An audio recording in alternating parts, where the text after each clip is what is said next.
ইসলাম তো একভাবে একটাই তো, ঠিক না? কিন্তু আমরা বিভিন্ন সময় বিভিন্ন রকম মতভেদ শুনি, মানে বিভিন্ন রকম শুনি স্যার। মানুষ তো অনেক সময় বিভ্রান্তিতে পড়ে। এই জিনিসটা কিভাবে মনে করেন করা যায়?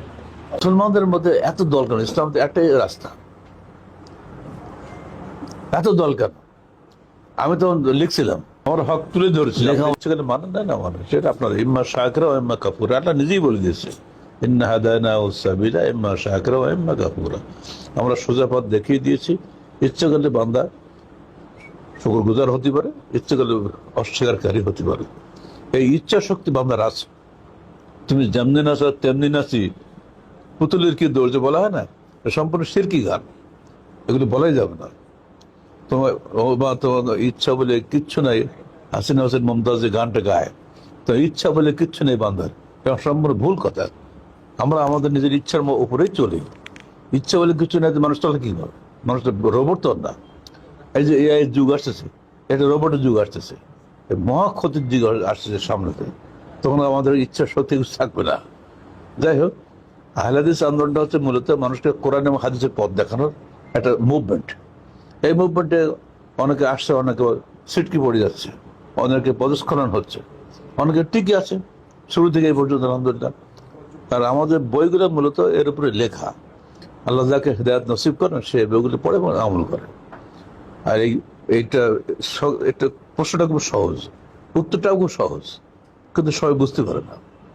যেন আপনাকে বলি যে এটার মধ্যে দিয়ে আল্লাহ হয়তো এটাই পরীক্ষা নিয়েছেন আমাদের, যে কারা আমরা সত্যের অনুসারী, কারা মিথ্যার অনুসারী, বা কারা আমরা এমনিতেই কোনো কিছুর অনুসারী না, এমনি ছেড়ে দিয়ে বসে আছি, অবহেলা করে বসে আছি।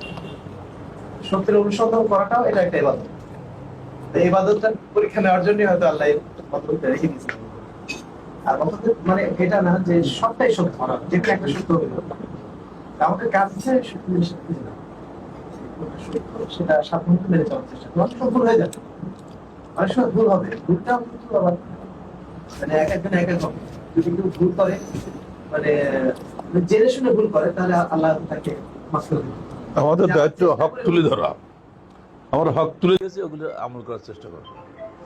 ইখতিলাফের কারণ কিন্তু ওইটাই থাকবেই, ইখতিলাফ থাকবেই, মানে এটা আল্লাহ পাক বান্দাকে এই জন্য সৃষ্টি করেছে। আর ইখতিলাফের মধ্য থেকেই আমাকে ভালোটা খুঁজে নিতে হবে। বাজারে নানা রকম মাছ আসে না, ভেজাল দেওয়া। বহুদিন পরে সেদিন একটা রুই মাছ খেলাম, আর মনে হলো যে আবার এই রাশি আসা বলতে এত মজার মাছ কম খায়নি। ড্রাইভার ওই মাছ বলেছে, তাকে বলাই যাও যে এখন যায় কিনতে যায়, একটু সাড়ে বাসা যাবে, তো তাই তার সারা অন্য মাছ দেওয়া যাবে না। কী মাছ দিচ্ছে আল্লাহ জানে, এত টেস্ট। বহুদিন পরে ভালো রুই মাছ খেলাম, তার মানে বুঝতে অমুক যাওয়া যাবে। তারা কোনো কথা মানে না, কোনো যুক্তি মানে না, দলিল মানে না।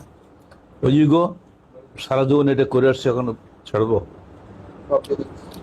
বাবদাদা দূর করে এসেছে, ওইটাই আজকে আমার ভাষণে বললাম যে ইগো ছাড়াও।